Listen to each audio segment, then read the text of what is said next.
There are two things that I love talking about on this channel: drama and MrBeast. And today we have both of those topics rolled into one because this truly is some huge MrBeast drama. I'd probably title the video this if I didn't already do that a couple months ago. So MrBeast needs no introduction, one of the biggest creators on the entire platform. He does a variety of challenge videos and gives away a lot of money, millions of dollars. And if you've seen videos looking into like the compound where the MrBeast videos are made, it is enormous. It is terrifying how much money he has and how many employees that he's hired. In here is around 50,000 square feet. There's no poles or anything, so we can just build sets. We can do whatever we want. So yeah, this is my little apartment. This is where I live for the most part. So you actually sleep in your office? Of course. Now, like most large YouTubers, MrBeast is not immune to drama. He gets involved in quite a lot. Most of it I've actually covered on this channel. Like, for example, one of the members, Chris, coming out as trans, which was a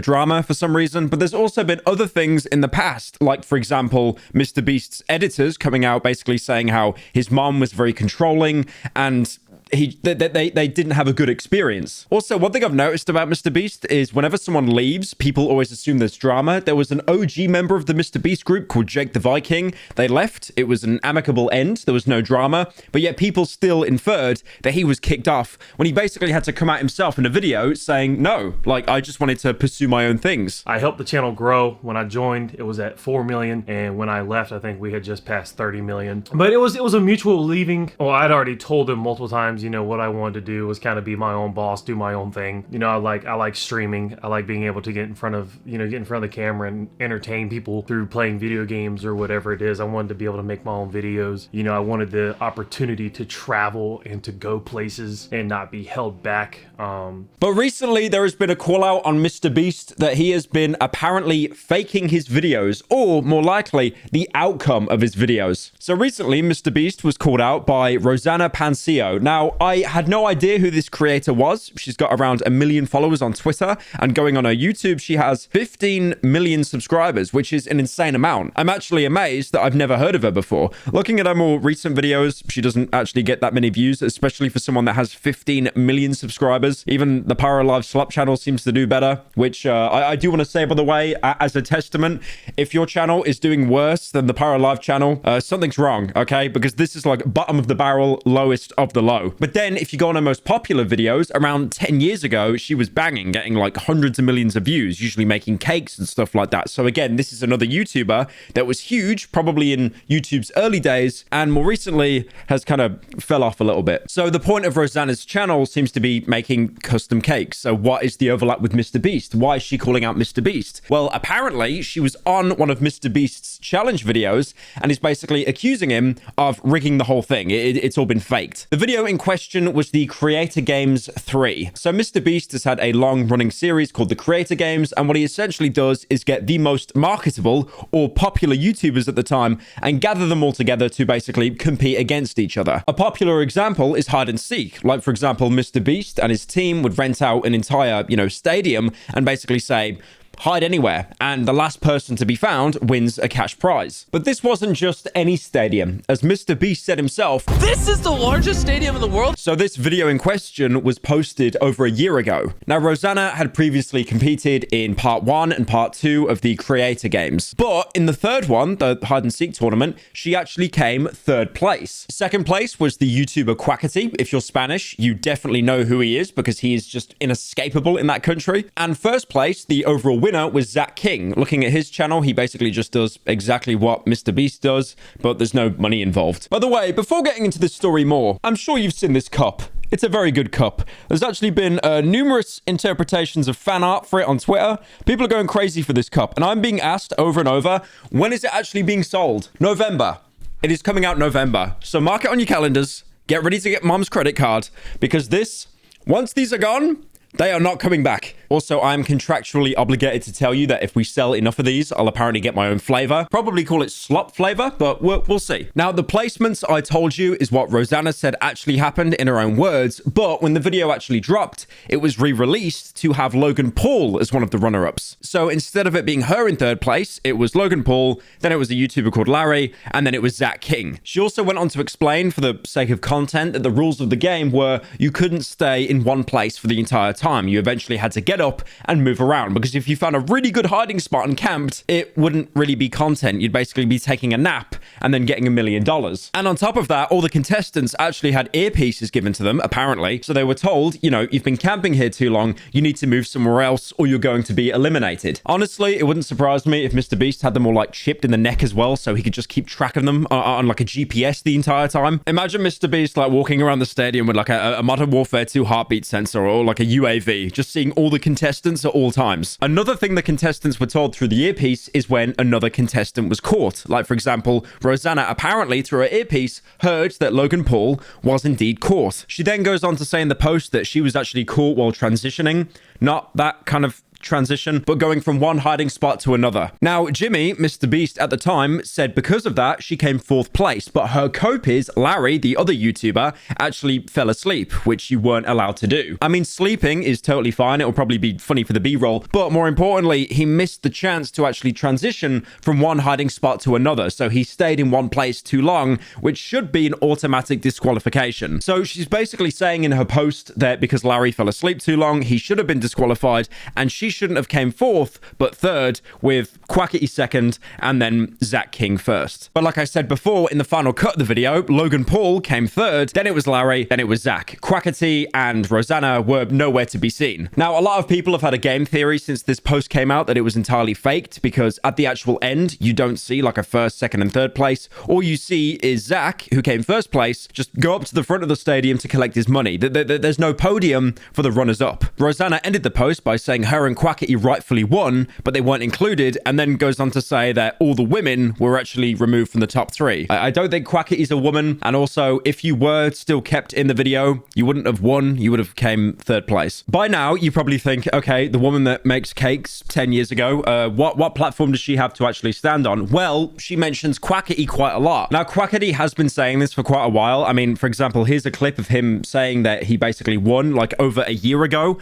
but I guess it was kind of like swept under the rug. So I ended up being in 3rd place. I ended up being in 3rd place because they found me. But Lorraine was in that video and Lorraine was asleep. So I was technically 2nd place.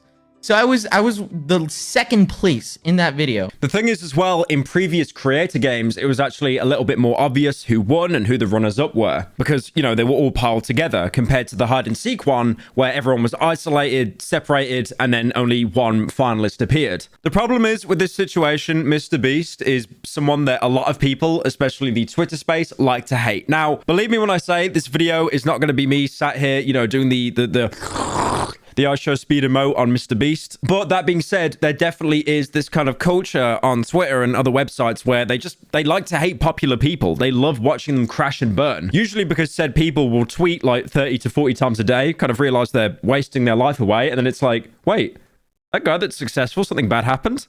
Okay, he needs to burn. That being said, I want to be devil's advocate and say, are you really surprised that he fakes his videos? Or some of them are faked? Or maybe even at least the outcomes are faked? I, by no means, am surprised at all. MrBeast and his team make amazing content, but at the end of the day, it's going to be aimed at the biggest demographic there is, children. So obviously, he's going to weave a narrative, he's going to create a story, and yeah, unfortunately, I mean, like, I wouldn't be surprised if a lot of these videos are faked, but does that give a reason to, like, attack him? No, not really, because at the end of the day, it's still entertaining. I mean, I think it is. I don't really watch his videos, I'll be honest.